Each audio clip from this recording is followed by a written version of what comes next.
The problem solving piece of it is big. And this is where the staff and I work together on where it's never done. You can't just shrug your shoulders. You are that superhero for your guests when something happens where they need some help.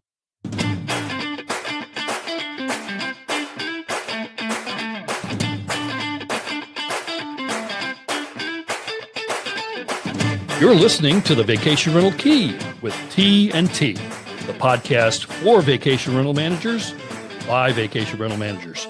I'm Tim Cafferty, and I manage two companies, one in Virginia and one in North Carolina. And I'm one of the two T's. And I'm the other T, Tiffany Edwards, born and raised in the vacation rental business. I help manage our family businesses from Key West all the way to Kauai. In the next 30 minutes, we're going to give you our keys to success in the vacation rental business.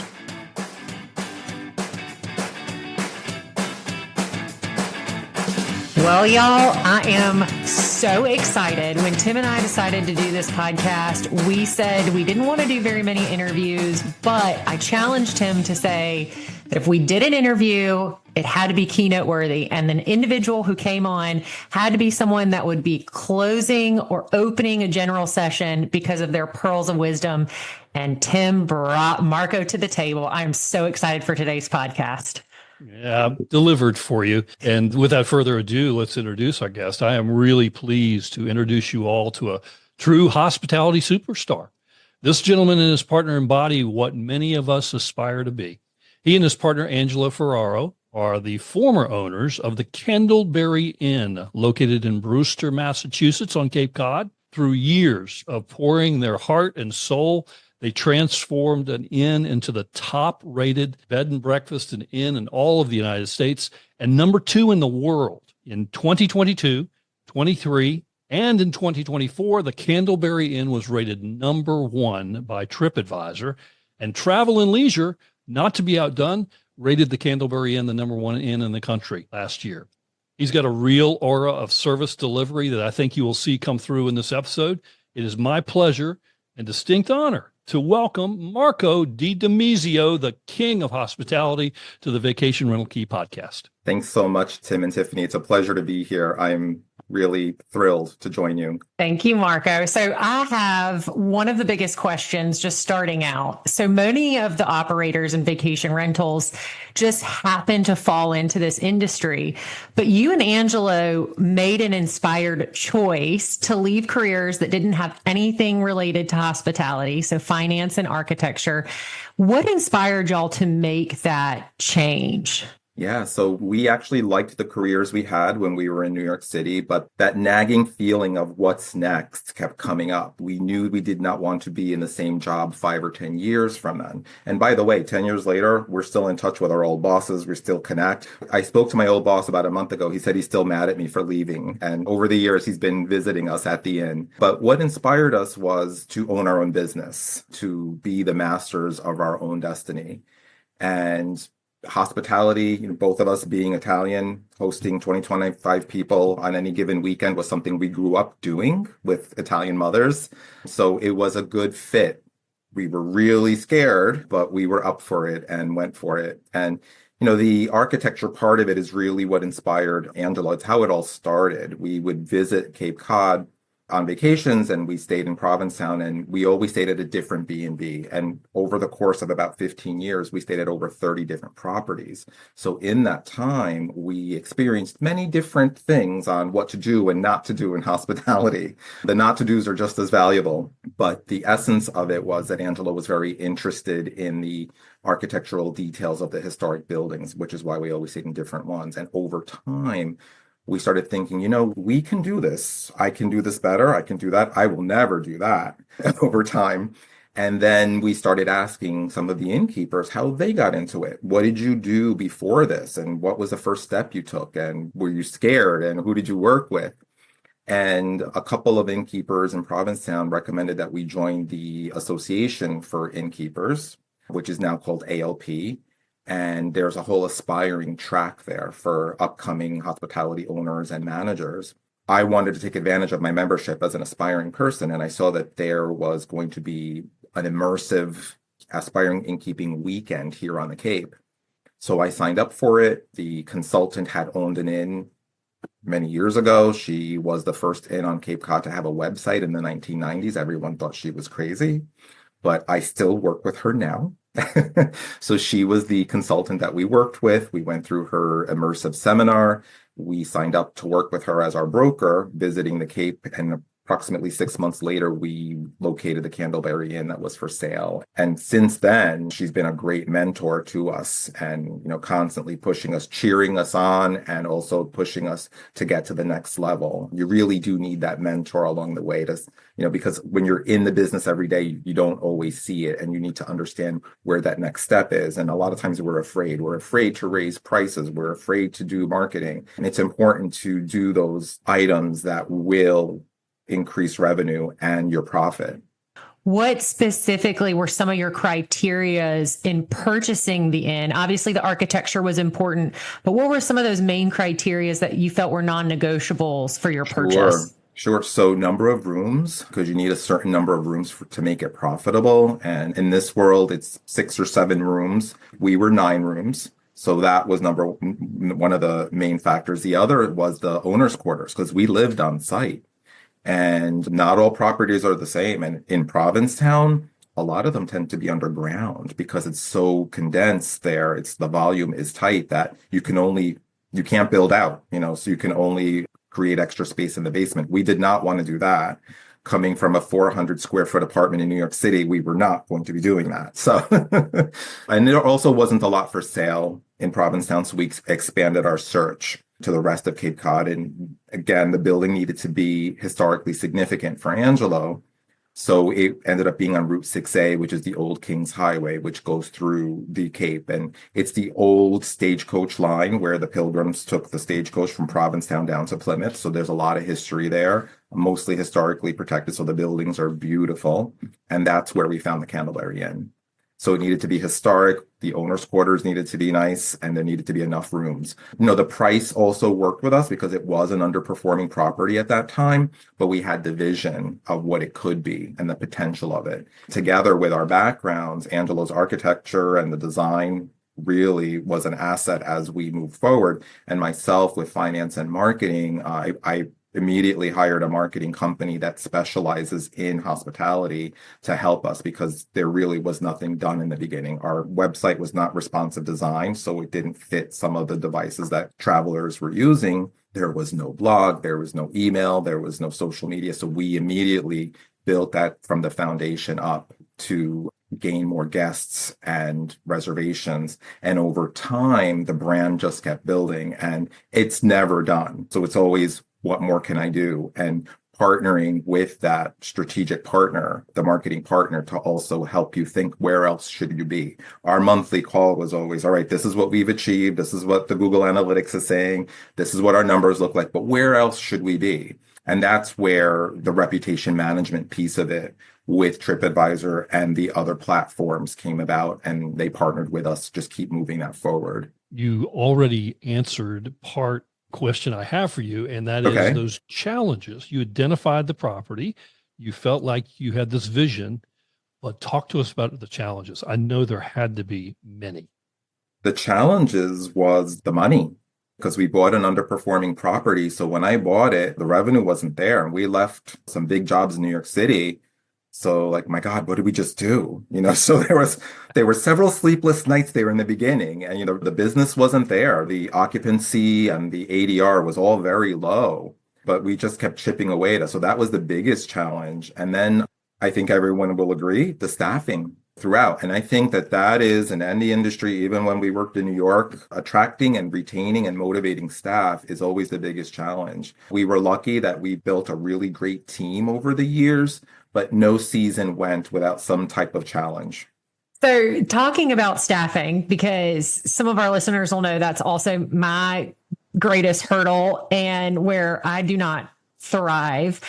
But you've been able to retain staff and train staff to a spirit of excellence with your guest performance. And so I wanted to talk a little bit too, and have you expand a little bit on your guest excellence and becoming a problem solver for your guests. And then 2, how you train those staff members to continue that spirit of excellence? Sure. So the problem solving piece of it is big. And this is where the staff and I work together on, where it's never done. You can't just shrug your shoulders. You are that superhero for your guests when something happens where they need some help. And that's not to say that they come to you and you don't have an answer. It's partnering with them and solving the issue. There are several examples that we experienced over time. One was where a guest showed up and they booked a stay thinking that it was for today, but it actually was a year from today. And we were full and they're insisting to check in and we're looking like, no, it's actually 2026. And, and they're like, oh my God. So sitting with them and figuring out where they can go. So refunding them right away. But then every afternoon we had special treats for our guests because we baked every day. So we had individual packages with guest names and room numbers on it. So we made sure they got something.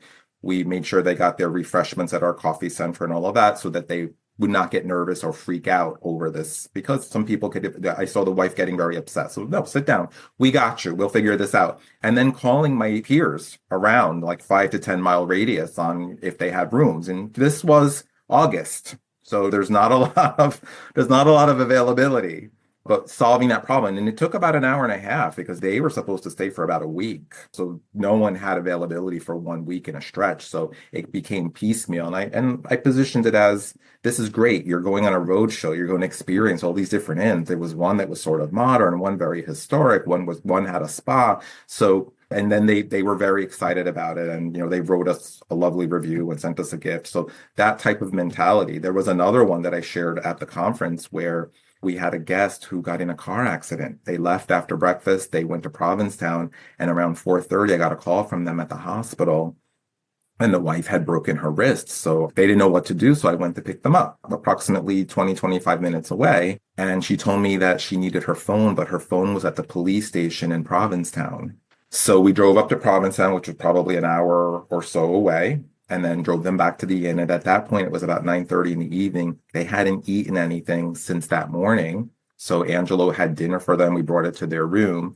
And then the next day I made arrangements to get them back home because their car was totaled, to get them back home to New York. So I found a car service that would take them down. That level of service, that they're just not sort of left out in the lurch. When something happens like that, being that problem solver, helping them through it, it is priceless to a guest. And the loyalty that you build with them, that they will come back again and again and refer friends and family. You can't put a price on something like that. So it's that level guest excellence. So it's beyond just providing a room and providing a meal and just welcoming them, but it's from the beginning to the end. Just show them that you really are fully invested in their stay, in their visit, and instilling that into the staff mentality. It took a while for us to figure out the staffing. The season for us got longer and longer because we had success. Our shoulder seasons were longer. So we had the main busy season, which runs approximately Memorial Day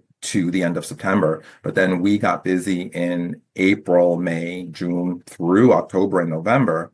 So many properties rely on the J1 students, which are the international students who come for like a work study thing.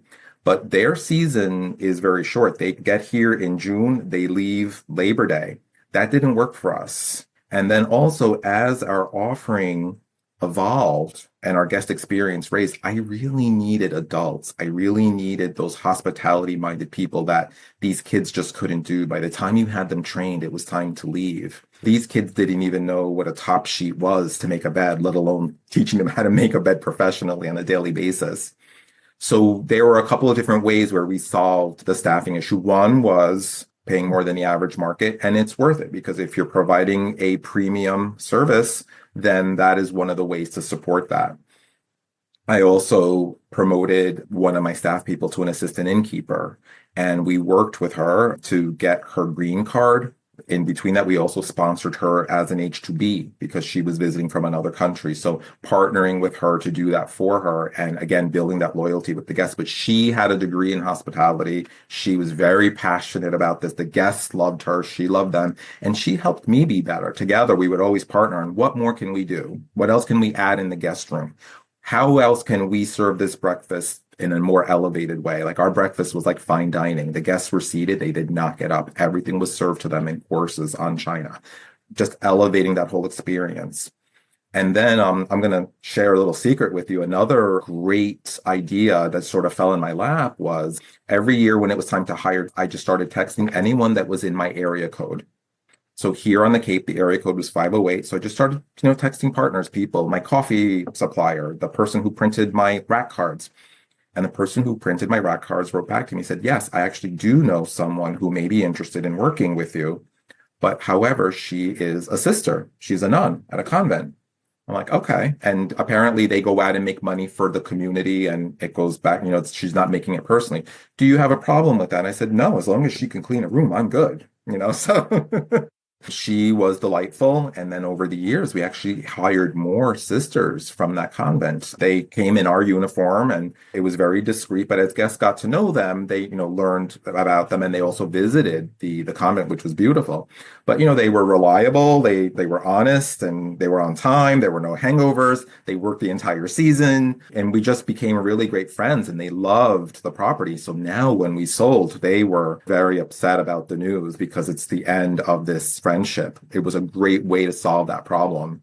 Well, and it sounds like you and Angelo showed what you would expect by making the beds yourself and going out and driving. So I think that's probably a very large component to it as well.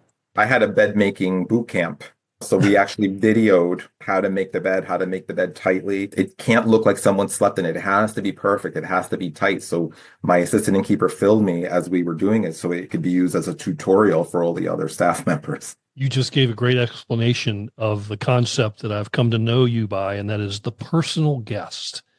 Talk to us more about how you can develop that relationship with the guests, which you've done so beautifully, Mark. Absolutely. I love that concept. That actually was my guiding light, my North Star as we were through this journey. Although I didn't know that term initially, I had the vision of what we wanted to provide to our guests. I actually learned it from a guest. So there was a guest who checked in and they were tired and not happy. They didn't have a good experience wherever they had stayed prior to us. So they were tired. They had driven a long time. They wanted dinner. So I got them reservations at a nearby restaurant where they could walk so they didn't have to get back into the car. They loved the room. So I knew that in the evening they were spending time in the room and they were enjoying the spa bathroom and the robes and the slippers and all of that. Then at breakfast, they were new people. When we seated them, they were completely refreshed and we were talking about the area. So now I moved into concierge mode. How do we optimize your visit in the area? Because yes, it's nice to see you, but you didn't come here to see me. Maybe next time you'll come back to see me, but initially they're not coming to see us. They're coming to visit the area.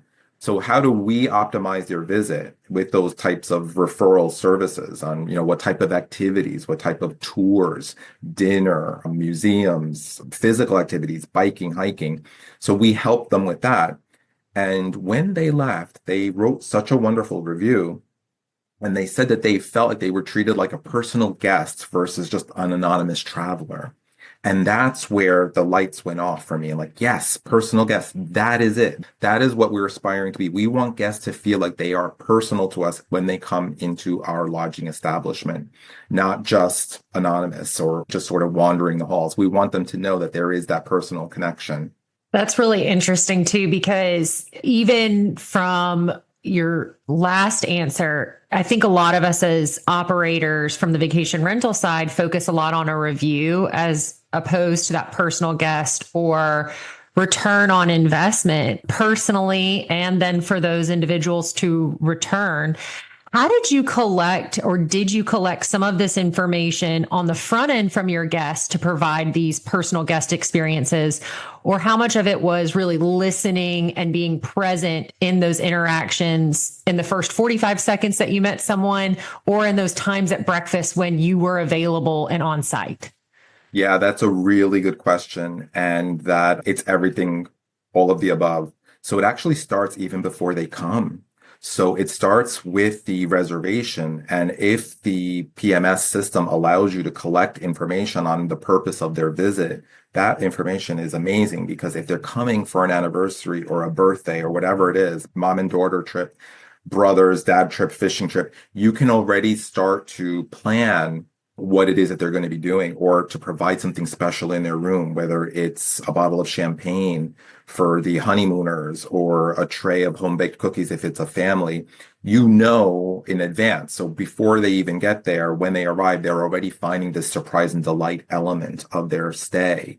So it starts there. And then at check-in, we did personal check-ins. So for me, when they arrived, I showed them to their room. We talked about breakfast. We confirmed if there were any dietary restrictions or food allergies, which we also collect in the reservation system, but it's always good to confirm it, because that really is something where you can personalize and win that guest over. And over the course of our ownership, it's become much easier. When we first bought the inn, there wasn't a lot with gluten-free, but that's really evolved. As long as you know in advance, you can pretty much do anything and win that guest over. But throughout the journey, taking them to their room, understanding the body language, there should never be a 45-minute check-in. I've heard of some innkeepers where they're talking to the guests for 45 minutes. Guess what? They were in the car for 3 to 5 hours. They need to use the bathroom. So you need to read their body language and understand that. If they want to speak to you, if they want you, then good, we're on. You answer the questions. Where should we go? What should we do? How far is the beach? Which restaurant should we go to tonight versus tomorrow? Which one should we do for the anniversary?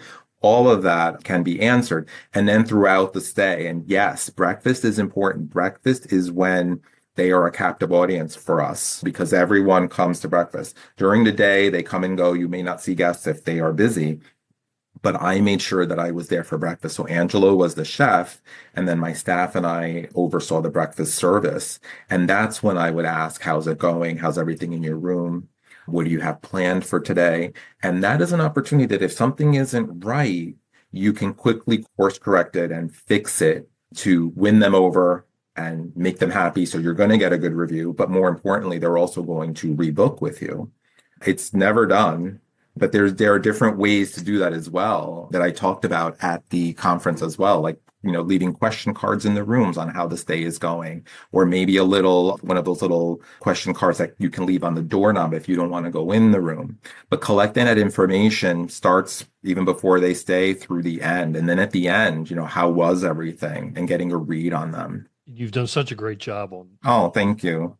As you're talking to our audience, I can hear them almost saying, yeah, but Marco, I have X amount of properties spread amongst this mileage.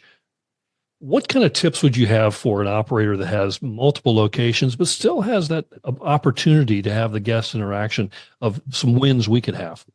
Absolutely. And I was so impressed by the passion that was in the room during the conference, at the other sessions as well as mine. The interest is there, which I love. There are ways, when I heard that the properties all have inspectors, I love that. So after the housekeepers, the inspectors go in. We did that as well. We called it QA, quality assurance, just to check everything to make sure the room is set up for when the guest arrives. There's an opportunity there, I believe. So that person or persons can do something. So if you have information in advance on what the special occasion is, or if it's a return guest and you have information, it's a family or whatever, there's an opportunity there to do something special, whether it's a personalized welcome note, a tray of cookies if it's a family, whatever it is, they want certain foods, or if you want to leave a list of possible activities in the area for the family, or if it is honeymooners, because some of the units that you rent are also small, 1-bedrooms, right? So it could be couples. It doesn't always have to be a family. So personalizing it to that. But I think that's where the personalized touch, there's an opportunity there for you. Like once the room is done and this guest is coming in, if you have information in advance, if it's a new guest, otherwise, if it's a return guest, that's amazing. There's opportunities there. And then also through technology, being able to text them through the stay, other opportunities, and making it less institutional, more personal, a softer way of writing those couple of sentences or phrases to the guests to check in on them to see how they're doing. I love that. And I know that we've mentioned personalized, but I think that in terms of scale as well, we use the same gift for the same occasion year over year. And so it becomes less personalized. Yep. And so what I'm getting from you is to really understand that guest so much better, and then having to bring something to that guest that is unique to them, especially if they're returning year over year. They're not getting the exact same champagne bottle with the exact same note by the exact same person. Absolutely. That it's a welcome back. So I really like that key advice there. Yeah, and it can change. You can have the same gift for the group of guests each year and just change the gift every year. We had a little farewell gift. So at the end of the stay, we would present the guests with a little card, and it was the size of a business card so they can fit it in their wallet or in their phone. And it thanked them for the stay. And then we also asked them to give us a review, and it had the logos of the various platforms, TripAdvisor, Google, whatever. But with that, we would give a little farewell gift. And it was less than $1. So last year they were little eyeglass cleaners, little cloths that were branded.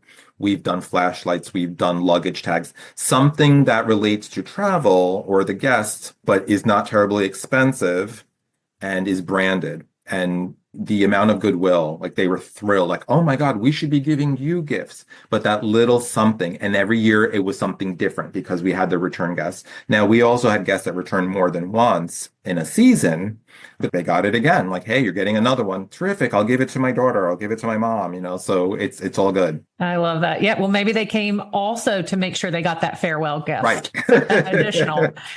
So I also want to ask about this because it's absolutely incredible to get to an award level 1 year, to do it year over year and provide consistency is astonishing. And I know from Tim and I and our hospitality background, I know the type of work that takes.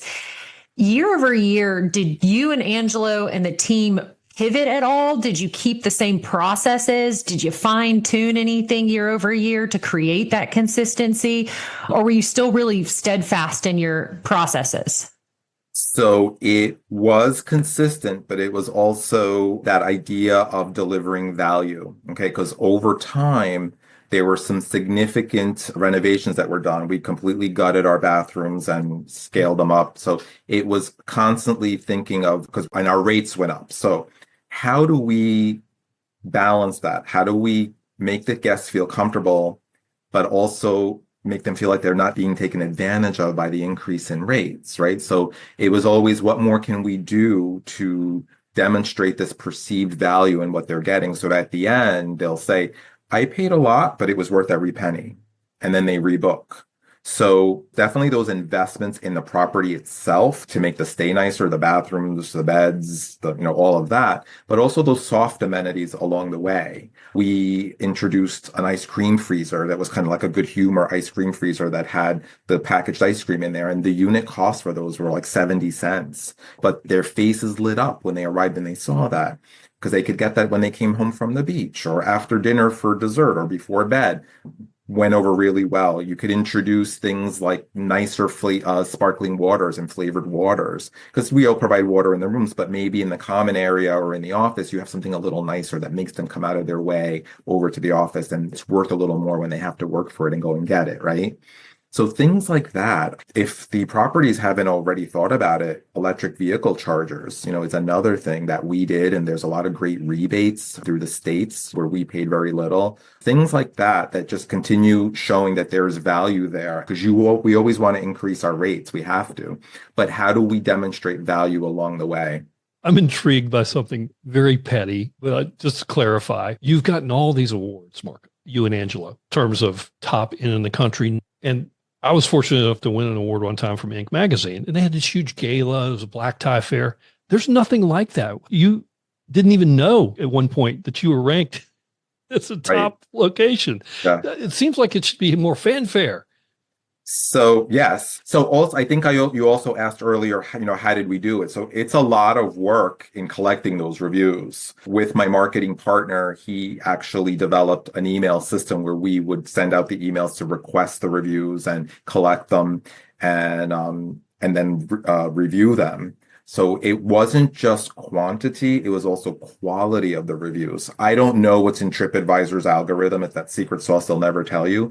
But if I had to guess, based on my experience with them, it's the quantity of reviews, but the quality. So what are guests saying that was so special about your property, the food, the rooms? And then how are we responding? Because you're responding, hey, Tim, it was great to see you. So glad that you enjoyed your anniversary visit with us in that restaurant down the hill where you had that amazing lemon drop martini, blah, blah, blah. Writing all of that in, because I believe that Google loves all of that. When they're scraping, they're seeing that it's deep. It's not just a thank you. So when I think that you're making the content a little richer there and it's authentic, that gives you points. How fast you respond to the reviews also goes into your ranking, I believe. So answering every review, how fast you respond, and what you're saying all go into that, I believe. Another part of it is also the whole matter of being the expert in your area and blogging about the area. We had blogs that outranked TripAdvisors. We did one about the Cape Cod Rail Trail, and it was so rich in information about where you can access the trail, where are the bike shops if you need to rent one, or if you need one for a flat tire or a broken chain, where can you stop to be hydrated, where can you get a sandwich, where can you stop and just go for a swim, in one of the lakes or beaches. That blog ranked higher than TripAdvisor's blog. And I want to believe TripAdvisor knew that. So when you sat down to do some of the blog, were you looking competitively at other inns in the area to change what you were providing on your website? Or did you just focus internally on what your guests typically wanted to see? It was together with my marketing partner, because they have software that will make sure that what you're writing about actually ranks in searches. So that's part one. Part two is, who is your guest? Who are you going after? So I knew that I wanted that guest that would go biking, or the guest that would go whale watching, and writing those blogs in a way where we became the expert in the area. Because when we first bought the inn and we had nothing as far as content goes on our website, we wrote more blogs, but they were shorter. Then over time, with my marketing partner, he said, I think we need to focus. We want to make you the expert in the area, so let's write fewer, but let's make it really rich, that you know what you're talking. So they would do the research and write the blog itself, and then they would send it to me, because I reviewed every piece of content before it was published. I would review it and I would add the local flavor. I would add the context to the content, is what I referred to it as, to make sure that it was. So when we talked about the local restaurants, I would refer to that restaurant on the hill where Diane was the bartender and made that amazing lemon drop martini. They wouldn't know that. Only the local person knows that. But they did 90% of that research that ranks. And then I would add in that local flavor that only we know. And that's where it really paid off. Because again, Google loves stuff like that. It helped us rank. And that's when the guests find you, when they're researching the area. Again, they're not coming to look for us. They're not coming to see us, at least not initially. First, they're looking to visit the area, and they're looking at the different activities that they're looking to experience when they're there. And then they're like, oh, wow, Candleberry Inn wrote about this. They know what they're talking about. Oh, wow, this is a beautiful website. I'm going to stay here. And then you build, once you have them in the door, you build that relationship. And then it's the long-term repeat stay and I love the whole concept of the lifetime value of the guest over time, how much they're worth. And that's when you start thinking about, our rates have gone up. Do we work with these guests? Yes. But as I told Tim at the conference, never discount. That word discount came up a few times at the conference, and I started twitching in my chair. I'm like, no. They're like, but you don't discount? I'm like, well, that doesn't mean you can't work with your guests, but never call it that, because I looked at everyone and said, you're providing a luxury experience. I hear this word luxury stay. The luxury traveler who's looking to pay a premium, they shouldn't be looking for a discount. If you're looking to work with certain guests that are loyal, absolutely. Call it a loyalty guest credit.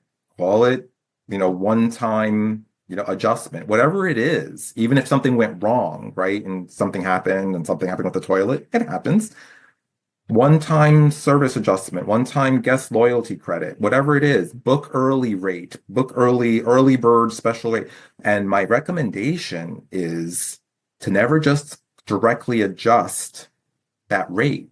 Leave the full rate. So if your room rate, like let's say for me, my room rate was $700 and I wanted to give them a discount, $700 room rate, guest loyalty adjustment minus $100. For a net of 6. So they see the value and they know what they're getting, and what other guests are paying, they feel special. That perception is important, but take away that word discount. Don't use it. Okay, Bart, that's fantastic advice. And so we warned you in advance about this little inane game we like to play with our guests. It's time for Quick Draw. We ask you questions and you can answer in just a few words, or more wordy if you like. And we start right now. What is your favorite Italian food? My favorite Italian food is a piadina. So from my region of Italy, it is a thin bread, almost like a pita that you fold over breads or over vegetables. Grew up eating that, and when I visit Italy, it's my favorite thing to have. What's your favorite amenity that you have during your vacation? I think it's the bath amenities. I love exploring different bath amenities. I was at a couple of conferences recently, and I always tend to go to those tables at the conferences, and I love the natural stuff. There's a company called Lather that's out there now, and I'm just loving their products. They gave me a bunch of samples. So yeah, I always love the body washes and the creams and those little balms that you put on your temples at night to relax, and room sprays. I love all that stuff. All right, you're a busy guy. You don't have a lot of downtime. But when you do have downtime and maybe you're watching TV and you're scanning channels, what is that one show or movie that you come across and you watch it again for the 15th time? Oh, there's a few, but you'll laugh. Like one of them, I think, is Legally Blonde, because it just cracks me up. And who doesn't love Jennifer Coolidge? And that brings me into this whole White Lotus thing that we can talk about hospitality, because everyone, I believe, for us, for my staff, it was required. You know how school has required reading? The White Lotus was required watching. That and The Devil Wears Prada, because there were times where I was accused of being like Meryl Streep there because people were moving at a glacial pace. All right, what was you and Angelo's big purchase after the sale? Well, our home. So we bought a little Cape Cottage here, still on Route 6A, which is really cool, giving him his historic thing. But it is modest. It's a little one-bedroom cottage. It's a slice of old Cape Cod, and it's on a little pond. We have a little dock, so pretty amazing. That's what we've done so far. What book are you currently reading? Relating to one of my board seats, Select Registry, which is a group of inns that is a membership or distinct inns of North America. They are vetted and inspected before they can be part of it. We met with an instructor recently, and he wrote a book called Selling Value. And it's about that whole value perception to whoever your customer is, rather than getting caught up with hourly rates and that sort of thing. It's selling value. Same thing applies to our guests, getting away from what is my weekly rate, what is my nightly rate. No, what am I getting? All right, what was your first concert? Oh gosh, I think it was Janet Jackson in 1980. Ooh, that's a good one. Yeah, it was a good one. Okay, just a couple more for me. One is, what is a talent or skill that you do not currently possess that you wish you had? There's so many. I don't know. I don't have an answer for that one. Sorry. Skip. If you could live anywhere else, where would it be? I would love to live in Sicily. So we've visited Sicily a few times, and there's just something about that island that it's still unspoiled, and the food is amazing. When we go there, we get completely recharged. So yeah, Sicily. All right, the last one for me is one thing that's still on your bucket list. To visit more countries in Europe outside of Italy, because my whole life we've always gone to Italy. So I really need to explore all of those countries. I want to visit Germany. I want to visit Ireland. There's so many places that I want to immerse myself in. And Marco is available for consulting, correct? So anyone who's listening in the European area. Absolutely. All right, last one for me. Do you hire for skill or for attitude? Attitude was really my driving force over the years, because you can teach. If the will is there and they have a good attitude, you can teach the skill, which proved better for us over time. Yeah. Fantastic. Well, as usual, you win nothing. We're playing our little game, except for our undying gratitude for going along with us. I just wanted to share one thing before we go here. I actually looked at the reviews on Candleberry Inn, and I would encourage everybody to go there, and he lives it, folks. I just picked out a few here, Tiffany, just for edification. Every part of our stay was perfect. Marco is the absolute best host. Meals prepared by Angelo were so unique and delicious. The next one, every detail was covered. I'm serious. Lens cleaners for your glasses! Exclamation point 3 times. Incredible experience. Made us feel like we were the only guests at the inn. Unparalleled personal touch. And my favorite, Candleberry has set the bar so ridiculously high, it's become impossible for me to stay anywhere else. 359 reviews, all of them are 5 stars. That's incredible. Thank you. Marco DiDimizio, we just told you he works with a company called Inn Advisors. If you wish to get in touch with him, I'm sure you can find him on LinkedIn. And it has been our distinct pleasure having you here today, sir. Thank you so much for doing this. And Thank sharing you. all of your insight with us. Yeah, it was a pleasure. Thank you both. It was a lot of fun. We'll be seeing you soon. Look forward to seeing you next time, Tiffany. Until then, so long, everybody. Thank you. Bye-bye. Bye.